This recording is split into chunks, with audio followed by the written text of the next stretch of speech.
On this episode of Live Here, the real-life account of Maria Motti, who sheltered Jews from the Nazis in wartime Europe. Karen Welch talks with Motti's family, a Holocaust Museum curator, and the man Motti saved. They discovered that she was hiding two Jews. She would be shot immediately. All of this right now on Panhandle PBS, where we enlighten, educate, entertain, and inform you of how we live here. Hello and welcome to Live Here. As German forces swept into Hungary during World War II, Maria Motti determined she would be a witness. Keeping a diary, Motti documented not only the war's effects on life in Budapest, but also her own perilous journey as she hid Jews from the Nazis. We'll hear about Motti's act of courage from her Amarillo family members and from a man who was just a boy when she gave him shelter. But first, Rebecca Erbelding of the U.S. Holocaust Memorial Museum discusses those 16 diary volumes that are now rare artifacts in the museum's collection. I'm fortunate in that I got letters and phone calls and emails every day of people saying, I found this, I'm not sure what it is, I'd love to talk to you about it. And I always called it like historian Christmas. You never know what each new day would bring. And the diaries are definitely a testament to that. You know, you open that email and there's the path for the next year of your life. She was born in 1898 in Budapest. She was trained as a physician, a radiologist. That's what her practice was. My mother was born, and she divorced shortly after my mother was born. And in 1939, my mother met my father, who was on a seismic crew with Carter Oil Company, and they left. So Maria, Mommy, was, of course, still practicing medicine, and she began to write a series of diaries as a way to stay connected with my mother, even though she was not certain, and in fact, did not think that she would ever see her daughter and granddaughter, or the diaries would never get out. From 1941 to 1945, she kept a diary, actually a series of diaries. There's 16 volumes altogether. She wrote about everything that she was seeing, everything she was hearing on the street. She wrote about what her friends were going through, many of whom were Jewish. And in 1944, she wrote about the invasion of Hungary. They are something that you would not think to exist at all. There are very few diaries that exist from the beginning of the war through the end. In Hungary, almost everything is in Hungarian, which if you've never tried to learn Hungarian, is a fairly beastly language. It's not quite a Germanic language. It's certainly not a Romance language. It's a very difficult language. So the scholars who work with the story of the Holocaust in Hungary tend to be Hungarian scholars. You have to be Hungarian speaking. These are the first primary sources about the Holocaust in Hungary that I've been able to read, and that Americans can read in the original language. They were written in English. That's pretty remarkable. Very. What do you learn about, let's just talk about war in general from these diaries? Maria is very frank and blunt and explains what is happening on the streets in Budapest throughout the war. She's very perceptive. She starts writing in 1941, and by 1942, she's aware that Jews are being deported from Vienna. She writes about what's happening to some of the parents of her friends, what she's hearing through the rumor mills that are going on in occupied territory. And she writes all of this down in the diary. So I've told people, if you're interested in writing a paper or a dissertation on the rumor mills of Nazi occupation, you can go to Maria Motti for that. If you want to learn about daily life, you can go to Maria Motti for that. If you especially want to learn about what did an especially smart and perceptive non-Jewish person know about the deportation and persecution of the Jews, Maria Motti is one of the best examples I've ever seen of someone who was very aware and thought it important to write down. March 30th, 1944. The German propaganda in the Hungarian radio told us that Hungary has decided its fate to hold by the side of Germany against Bolshevism. They did not ask me, neither any of my friends or acquaintances. Pray, who was it who made the decision? She talks a lot about even the censorship, the ways that she was trying to get news and not able to. Mm-hmm. That was kind of incredible to me. Yeah, but also that she has a radio that she listens to. She actually does know a lot. And most of what she knows is fairly accurate. You know, she learns about D-Day when D-Day is happening. In comparison, in the United States, we don't know about the invasion of Hungary for 2 days. There's a media blackout because the Germans cut off all contact between the country and the outside world. So she actually knows more than the U.S. military in a few points, and certainly more than the Americans do. She seemed kind of ahead of her time as far as she was a doctor at a young age in that time period. Pretty resourceful from what you read? Yes, very resourceful, very hardworking, very smart, probably too abrasive for her male colleagues. She would have fit in well in the modern world, I think. We had looked at them, starting with the first one, and were taken by how it was simply a diary. You know, she was talking about what was going on in her city today, and whether or not they could buy bread or milk, or it was just a day-to-day diary of her life. And then as you progress through the diaries, and we did not read them like we should have, page by page, but she certainly used that to comment on what was happening in her country, what was happening with the war, what was happening with her friends. April 20, 1944. Every day, some new cruelties. Last night, 250 well-to-do Jews and Jewesses were called to work with a rug and a pail, and it is believed they will have to work and to live close to the target areas. What amazed you most about what you were reading as you did dive into those? Well, the misery that was going on in Europe at the time, and specifically Budapest, when the Nazis came in and almost overnight swept the government away and changed the rules and began persecution of the Jews. But what amazed me was, out of 16 diaries, when we started reading them, it wasn't until diary number 12 that she even mentioned taking this young boy and his aunt into her flat. And that's what caught our attention.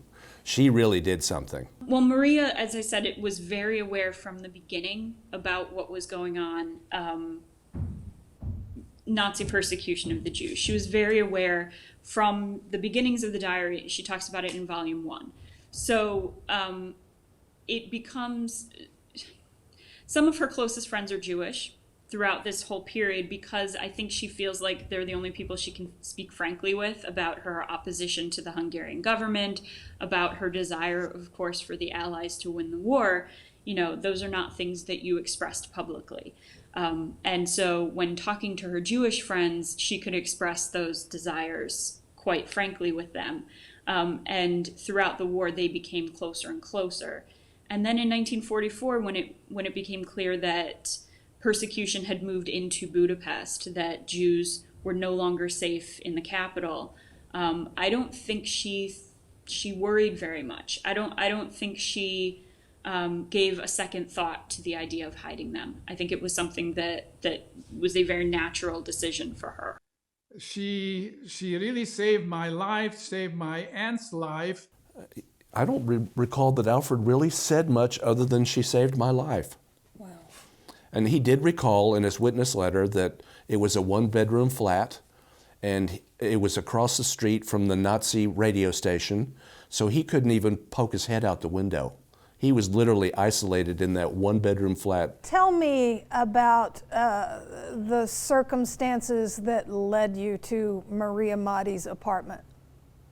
Well, my father was in a labor camp from, I think, from 43, and luckily he was not sent to the termination camps. They could use him, and so was my uncle, his brother. They were all together, and my mother one day decided, I'm going to visit him and drop a food package or something. So I was in our apartment. She said, okay, I'm gonna be back in a few hours. So she goes to the railway station because the camp was outside Budapest. She had to take a little train, and at the railway station, while waiting for the train, she was accosted by a policeman who realized that she was Jewish, and my mother forgot to wear the yellow star. You had to wear a yellow star for identification purpose, and I really don't know whether even if she wears the yellow star, would she be able to get on the train, go to that camp, and take that food package for my father. I don't know. But anyway, they arrested her. They took her to a police station. And one thing was, again, God was looking out for me, is that she could call somebody, a relative, and tell, hey, go get Freddie. That's my name. In the United States, everybody call me Alfred. I prefer that. They get Freddie because I am in police station. I don't know what's gonna happen. He's all alone in the apartment. So then this friend of our family, who was a Christian Catholic lady, came immediately to the apartment, and then in consultation with my aunt, who was Maria's best friend, they decided that this lady should take me to her apartment, and then my aunt joined there too, and that's how we started our 6 months, 7 months hiding in that place. This is a small apartment from what I can tell. So how did she hide them? What logistically? So they stayed in the open for the most part, unless she was having visitors. So Alfred slept on the couch. I think Lacey shared a bed with Maria. So it was not a situation like Anne Frank where they're behind a wall or they're behind a bookcase all the time. It was when Maria had visitors or when she needed to kind of show the apartment, show that there was no one else there but her. So she would either secret them to the other couple's apartment, or she would hide them behind this very large mirror that she had. Alfred was 7 Yes. at the time. It's hard to keep a 7-year-old quiet anyway, much less under threat of, dangerous peril. So talk a little bit about their relationship. Yeah, Maria and Alfred had a difficult relationship, I think. Maria was 46 at the time. Her daughter was grown and out of the house and had been for a while, and was a girl child, obviously. So introducing a 7-year-old boy into a woman's apartment who is used to being on her own, who is used to getting what she wants, who is not used to a small person separated from his parents going through trauma, and making a lot of noise and causing a lot of trouble. That's how she perceived him. And so some of the more unfortunate things she writes in her diary, some kind of mildly anti-Semitic things about Alfred, saying, he is the worst type of Jewish child that I've seen, or all of the worst things of his race, which is not the sort of thing you can get away with writing today. But I think they very much come to like each other. She writes that Alfred will not listen to his aunt, but he'll listen to her. She nurses him through the chicken pox while he's in hiding. I don't know how he managed to get the chicken pox, but she nurses him through that. And it seems very much like she misses him when he finally leaves. So I think slowly he kind of grows on her. He was a very cute kid. If you've seen pictures, he's adorable. I don't know, when you're 7, maybe you're not even scared. You think it's a joke or it's a play. You know, when we had to hide behind that big mirror, when Maria had some friends or patients, so I just stayed quiet. I don't know. According to her, I was very rambunctious. I don't know how I just stayed put. I've had Stephen Walton, her grandson, try to explain this mirror to me, and he says it was massive, but I still can't quite picture how an adult and a 7-year-old are hiding behind a mirror in a way that is convincing. But I believe that, I mean, that's what she writes, and he says that the mirror was big enough to back that up, so. And the funny thing about when I read the diary, Maria, I didn't remember that she had a dog. And I don't know what happened to the dog while we were hiding. You know how dogs are. They would go after you. So maybe they put the dog in the other room. September 18th, 1944. We had a constitution we had been very proud of and used to accentuate the likeness with the British Constitution. You could say your opinion in public without any danger. After all these preliminaries comes a few months of Nazi propaganda, and all our constitutional rights were swept away like a building on the sand without the least resistance or even resentment by the great majority of the population. From maybe mid-October 1944 to January, February 1945, the threat to the Jews of Budapest is constant, and really the threat to Budapest is constant.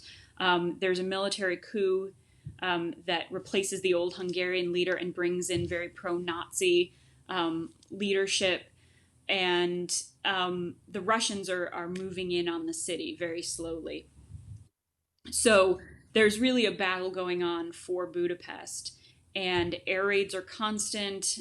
There's always that threat. There are snipers. Maria is not too far from a military kind of weapons unit that keeps coming in and rehearsing outside. So those noises are always present. I think, if I remember correctly, she talks about how disconcerting it is when it's quiet, because you have to wonder if something new is happening to cause the quiet, that quiet actually becomes a warning sign as opposed to the constant noise. And then, there's also the noise that Alfred is creating for her, which I think at points bothers her as much as the air raids do. She talks a lot about the dangers of it, of people being moved out of their homes and Germans moving into the building. And things like that. Yeah, basically the handyman of her building, the landlord, was very pro-Nazi and she talks about all the specious reasons that he would try to come into her apartment to check the hot water, to investigate this thing, and really she knows and jokes that he's looking for Jews, which he probably was. And there was another family in the building who were also hiding people. And so they would kind of surreptitiously move the people in hiding to one apartment and then back to another so that he could come in and inspect everything. But I think she figures that if everyone is going to die, she's going to die with them.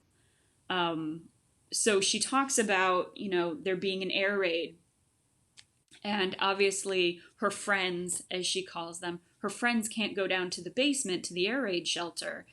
So she stays with them in her apartment, figuring if the bomb is going to hit their building, they might as well all go together. when they started bombing the area, and we just could not risk it. And Maria was so kind. She said, I'm staying with you guys. I'm not going down. Because if we would have gone down, they'd discover that she was hiding 2 Jews. She would be shot immediately. Not even nothing. So she just stayed with us. The only time we went down to the basement is when the Russian army was very, very close by, and the German and the Hungarian fascists came into the house and told everybody, we're gonna level everything here in this neighborhood. And so, by then, I don't think people pay too much attention whether you were Jewish or not Jewish. And that's the only time we went down, but the house survived. I wish I had a chance to see her, in late in life, but it wasn't meant to be. Are you quite certain that if you hadn't hidden in that apartment that you might not be here? I would 100%. Look, what would I do? If I stay in that apartment, they would have taken me because they knew we were Jewish, and the irony that apartment building where we lived from, I think my my parents lived there from 1938 through 1947, 48, when my father remarried.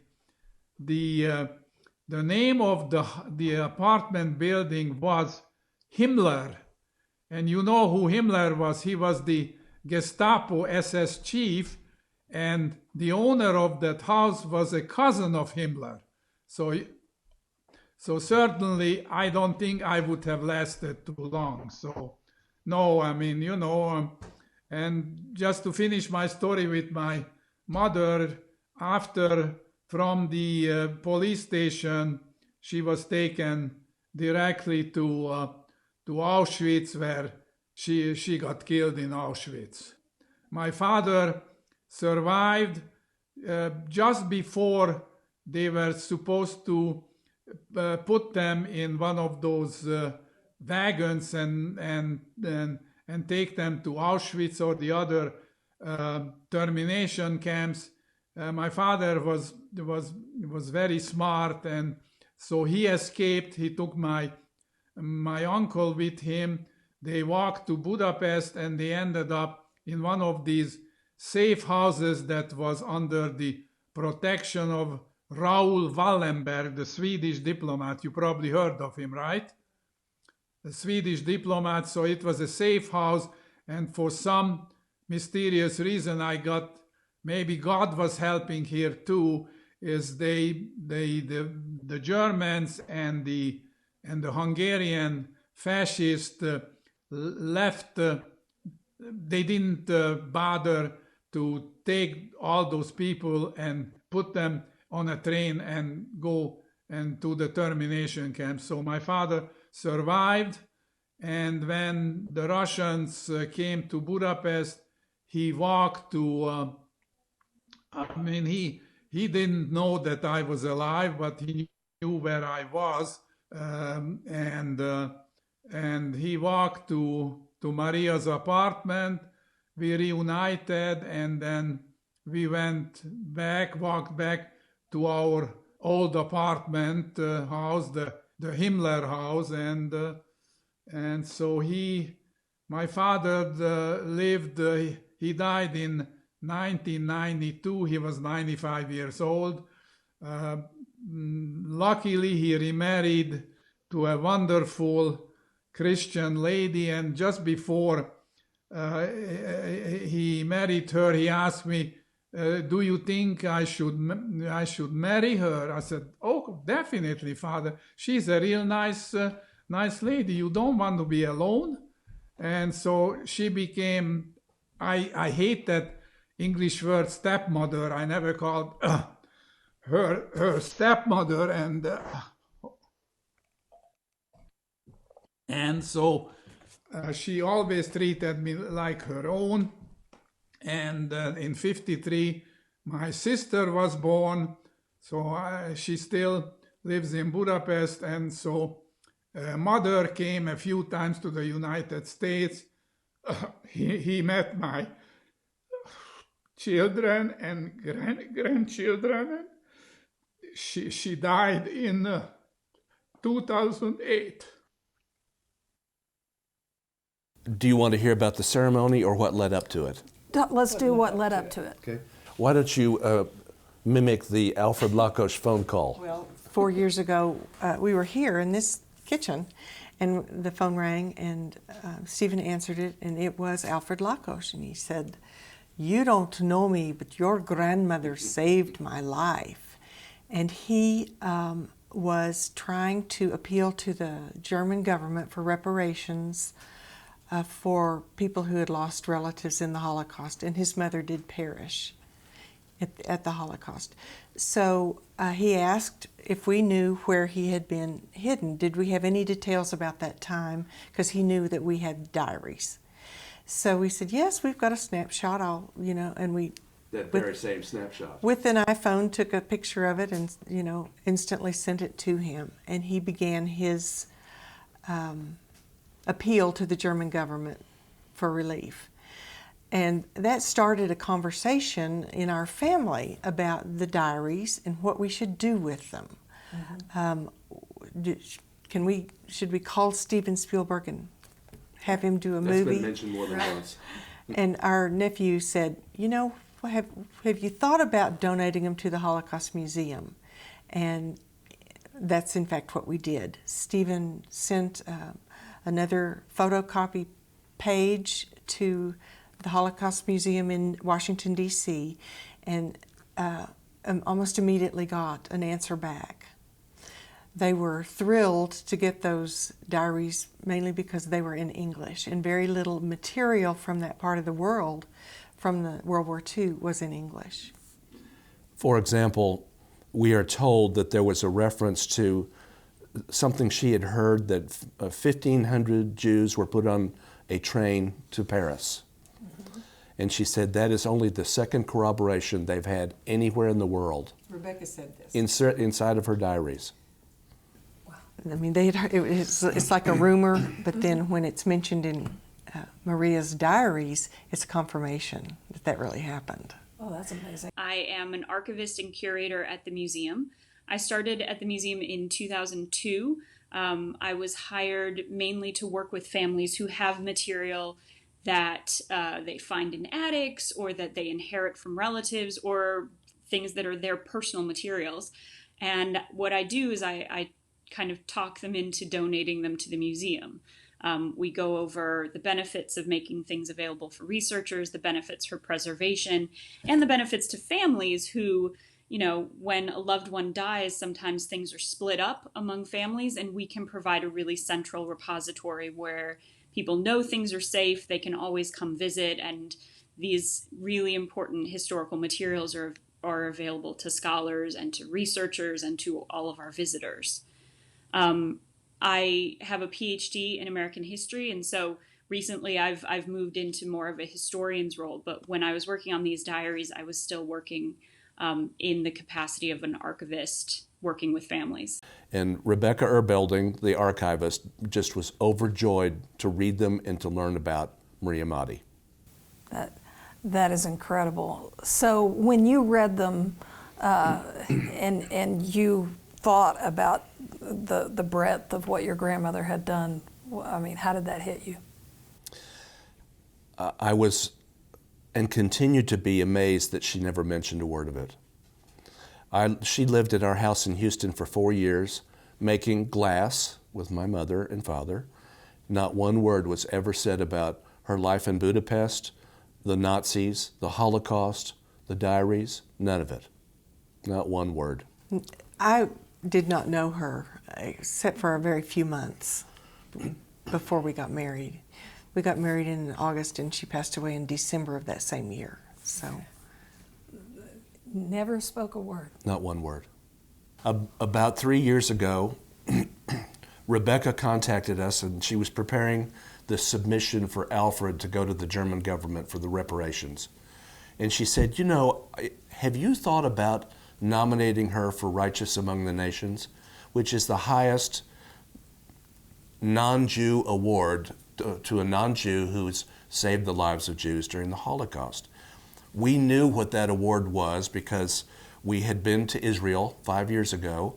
We had gone to Yad Vashem, which is the Israeli Holocaust Museum, and there they have an area that Martha will describe that's lined with trees and medals, just like this, of Oskar Schindler and names that you would recognize. And we thought, yeah, I don't think we hesitated. Why not? It's about her. Describe that place. Oh, Yad Vashem is a beautiful museum, and it's extremely sobering. And the entrance to the building is this Righteous Among the Nations garden, and it has plantings in honor of whoever's received that award of Righteous Among the Nations. And then you walk into the rest of the museum, and it's long and narrow and filled with wonderful in the fact that they're very effective and moving and really descriptive of the Holocaust and what it was like in these ghettos and camps. And there's actual train rail, The rail cars and filled with shoes. and then there are videos of survivors talking about it. And then, a lot of artifacts and shoes and household goods. Mm-hmm. And I would encourage anyone that can go to Yad Vashem if you're in Israel, and go to the U.S. Holocaust Museum if you're in Washington, D.C. I've been. Wonderful. It sends chills. It's a real jewel. Down you. It's worth seeing, and it's worth spending some time. Talk a little bit about how rare that recognition is. Mm-hmm.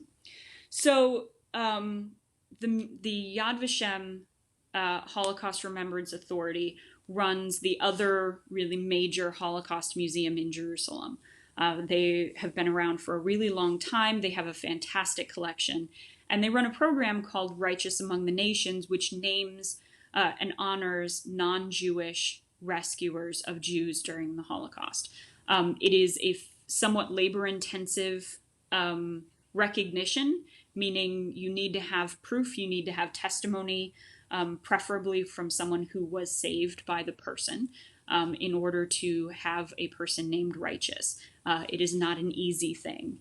And after reading the diary, I suggested to Stephen, I think Maria would be a great candidate for that. I've never suggested anybody before. I had never gone through the process, which was probably a little frustrating for Stephen because I couldn't answer a lot of his questions about how it went. It's not our museum. I just thought she would be great. So Alfred wrote testimony about it. I compiled all of the pieces of the diary where she talks about Alfred and she talks about hiding him and hiding Lacey. And we submitted it, and it took maybe a little over a year, maybe about a year and a half or so. And then in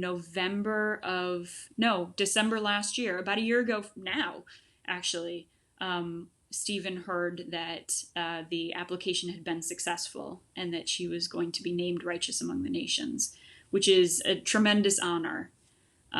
There's a tree planted for her in Jerusalem. He received a medal. I think she became an honorary citizen, posthumously an honorary citizen of the State of Israel. It's a huge deal. Well, there are three criteria that have to be met for an application. The first is the application, which I did. The second is the documentation, which Rebecca already had. And the third was a witness letter, which in this day and age is very rare because very few of them are alive. But Alfred was. Right. And we called Alfred and said, this is what we'd like to do. Would you write a witness letter? And he said, absolutely, I will. And he did.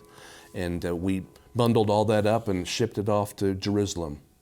November the 1st or so of this year, which was about 2 years after we sent it off, I get this little letter floating in the mail last year, 2015. A little letter, and it said, it was from Yad Vashem, so I knew what its content was, and the first word was, congratulations. Very exciting. Oh, it was. So then fast forward from there to the actual ceremony. Well, the letter referred to the casting of a medallion, which is this, the creation of a certificate, which is this, and they said, we will send it to the Israeli consulate, originally in Houston, and then finally ending up in Los Angeles, and they will prepare to have a ceremony for you. Now, we're thinking it's going to be immediate family and a couple of people from the consulate. That's okay. Pretty private thing. That's not what happened, though. They did forewarn us that it's going to take a long time to do this. They're in Los Angeles. Where do you want to have it? We said Denver, because I have a sister that lives there and it would be much easier for her to attend.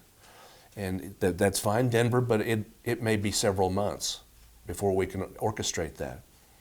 About a week later, they call and say, well, there's a little change in plans. On May the 4th of this year, there's going to be the celebration of Days of Remembrance. It's the Anti-Defamation League annually celebrates Days of Remembrance for all faiths, really. Mm-hmm. And they were having a ceremony in Denver at the temple and wanted to include this, bestowing this medal as part of that ceremony. Wow. In front of 1,600 people. On behalf of the government of the State of Israel, it's my great privilege and honor to present to you this medal for Maria Kish Madi.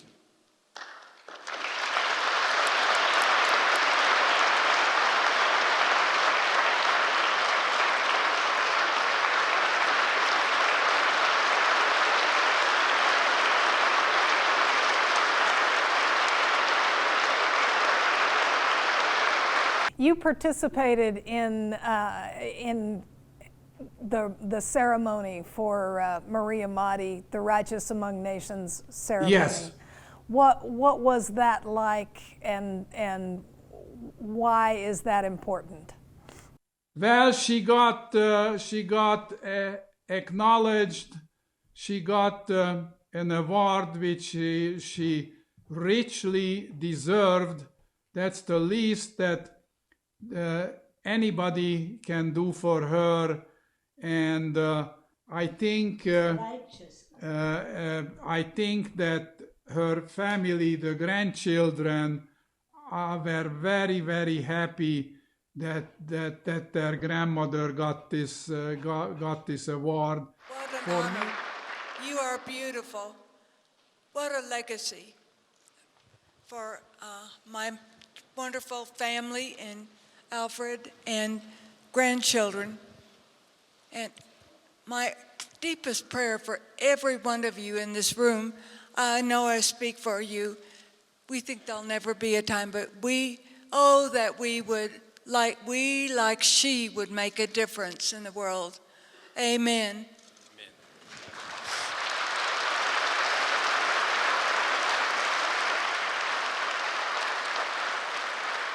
But today is, for us, is a completion of a puzzle, a very complex puzzle with many interlocking parts. It's a 70-year-old puzzle. The first piece were the heroic actions of Maria Madi. But today, we complete that puzzle. We bring clarity to the picture that it shows. You see, today, we have the survivor. He's the final piece of the puzzle. He is a man that we have grown to cherish and to love. And he is a man that even today, when he communicates with us, signs it as your older brother. Ladies and gentlemen, Alfred Lakosh.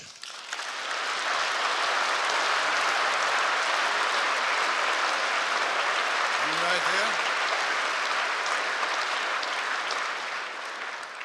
Consul Lopez, Governor Hickenlooper, ladies and gentlemen, good evening. In an email about the events of tonight, Consul Lopez said that the child who was saved will attend. I am the child.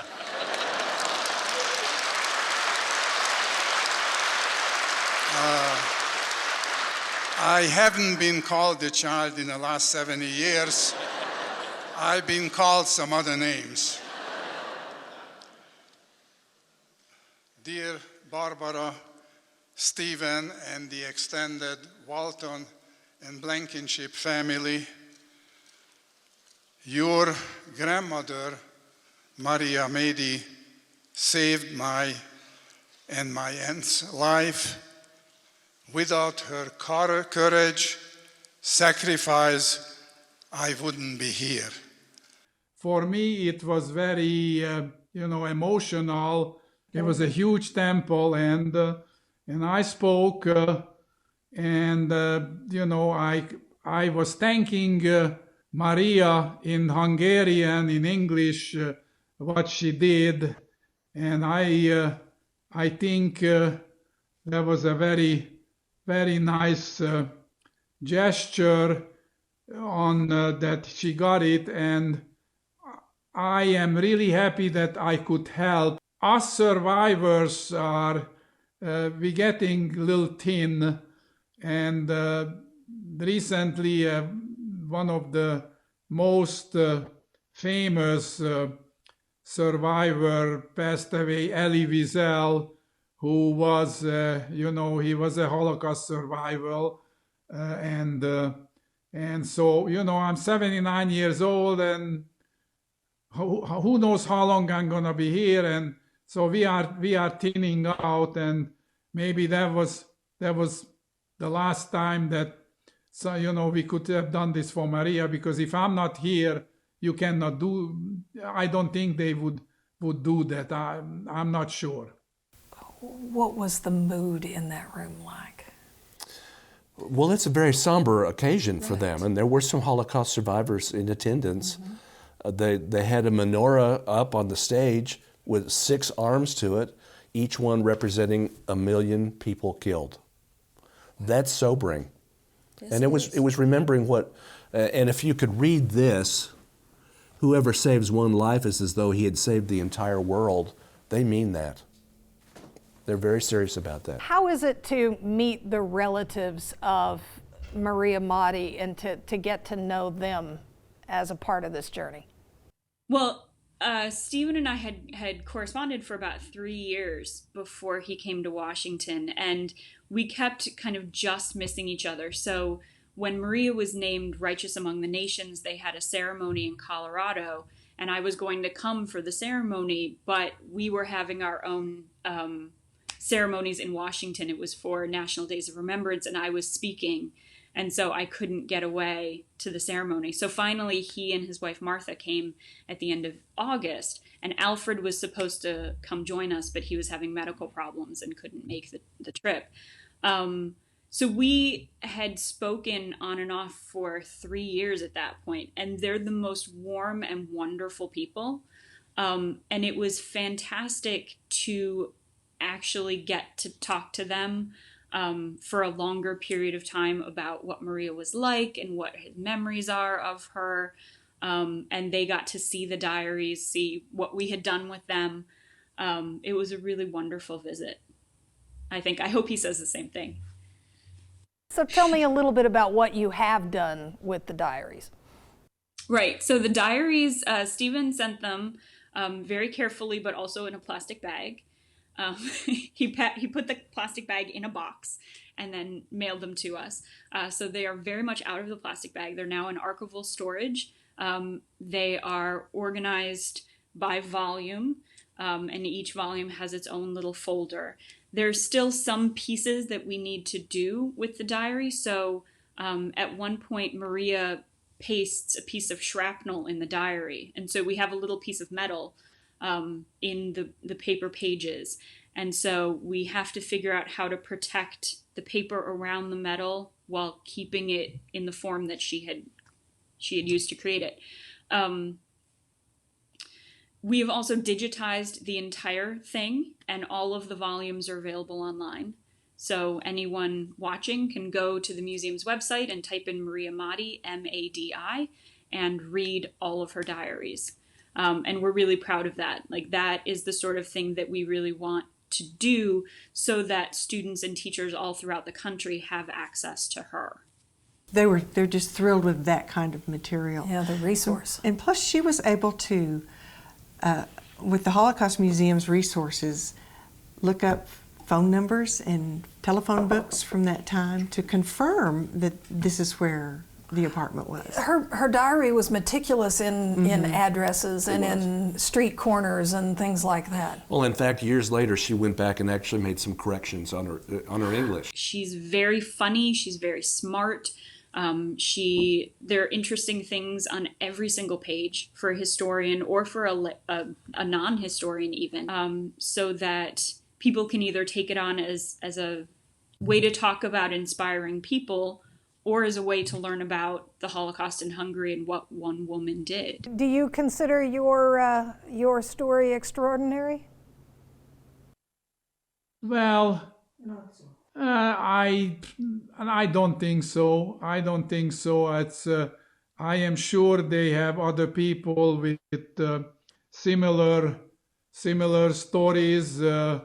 Maybe some people, had more hardship than I did. I was not like my mother in Auschwitz, where you were starved to death. You had maybe a shirt on in cold winter. They were going to march you up and down.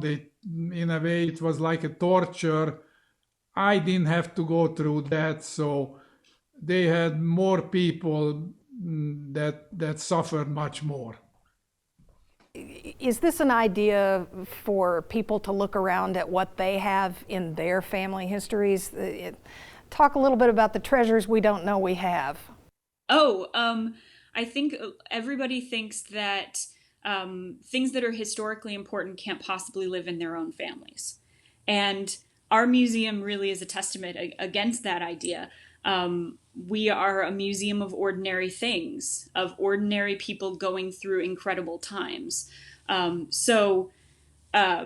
If you find something, if a loved one dies, if you're going through your attic, if you think about the diary you wrote as a kid, think about the stories that you're telling in that diary, and if there's anything that might be of value, and talk to your local historical society. People can always email us or one of the Smithsonians to say, I have this, are you interested? I will happily say no, and direct you somewhere else. But it's the things that we don't know about are the things that haunt me. The things where someone gets a box of letters and says, I don't read this language. This is obviously just too old for me, and throws them out. And who knows what we've lost by doing that. But things we found are Maria Madi's diaries of letters between loved ones in the 1930s, some who survive and some who don't. They're untold treasures still in people's attics and basements, and I'd like to get them out before the mold and the storms and everything destroy them. And the grandchildren. The storms and the grandchildren. The storms and the grandchildren. Yes. So, and these diaries sat in a safe for a Yes. number of years, right? Yeah. So Stephen was actually doing a fairly good job.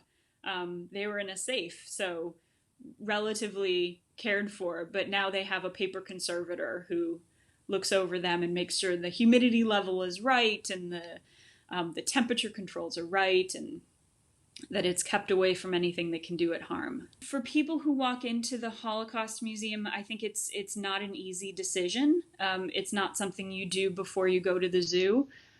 So we are very proud of the fact that about 2 million people still make that decision every year. We think it's a really important thing for Americans to see, for people worldwide to see. It talks about citizenship. We talk about what is, one of the questions that we always ask is, what is our role in the world and to each other as human beings? And I think the museum really addresses that. We are very fact oriented, so there isn't a lot of,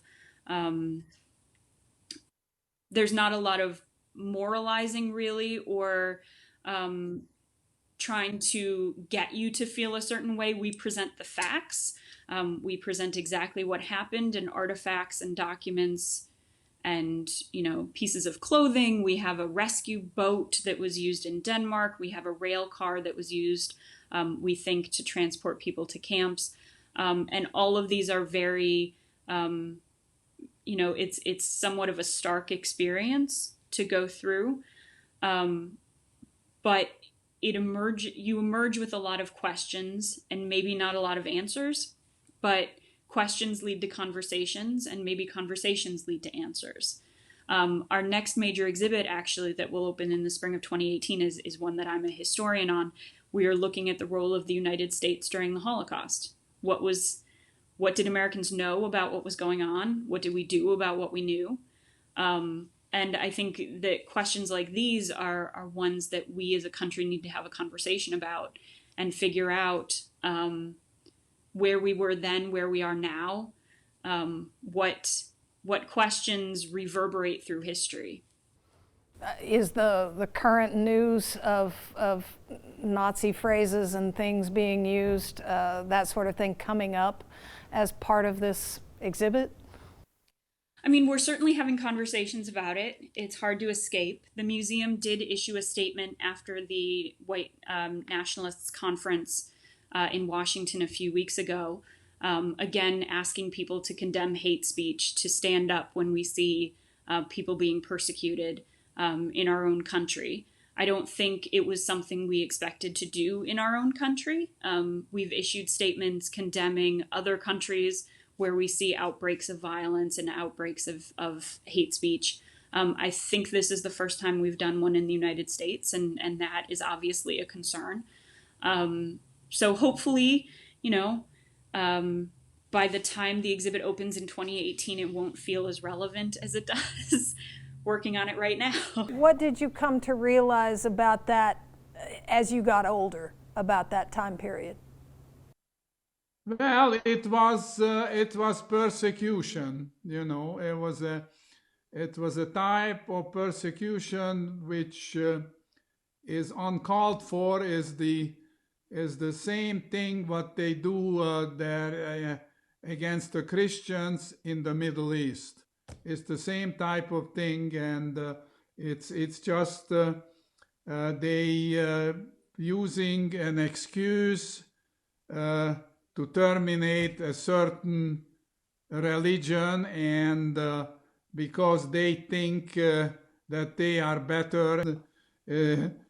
Why? Who knows? And they just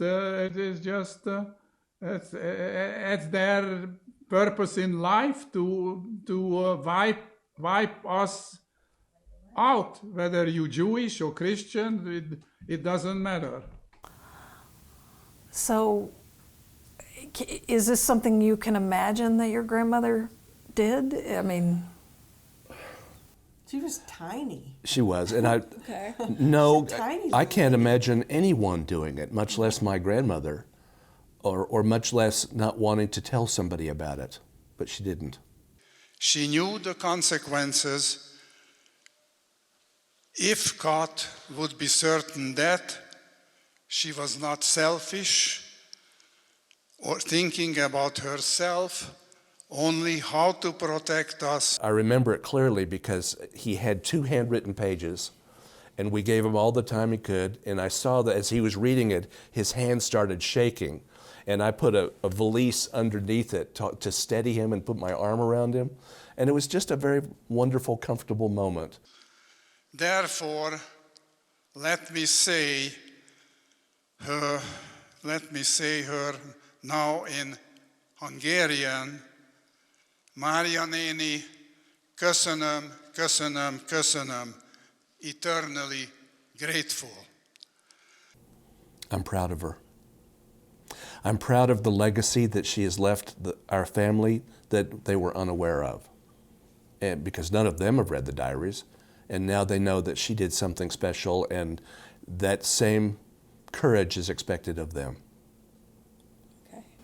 And we're glad to have this legacy to pass on to our children.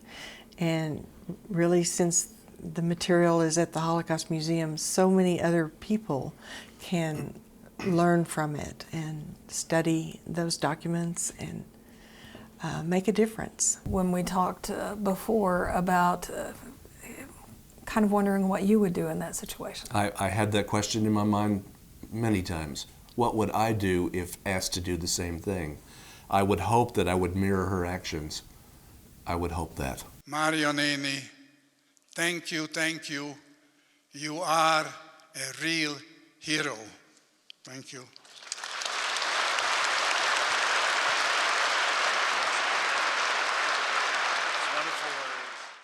Thank you for joining us. As always, you can watch Live Here or any of our PBS content anytime by visiting panhandlepbs.org. And thank you for supporting public television in the Panhandle.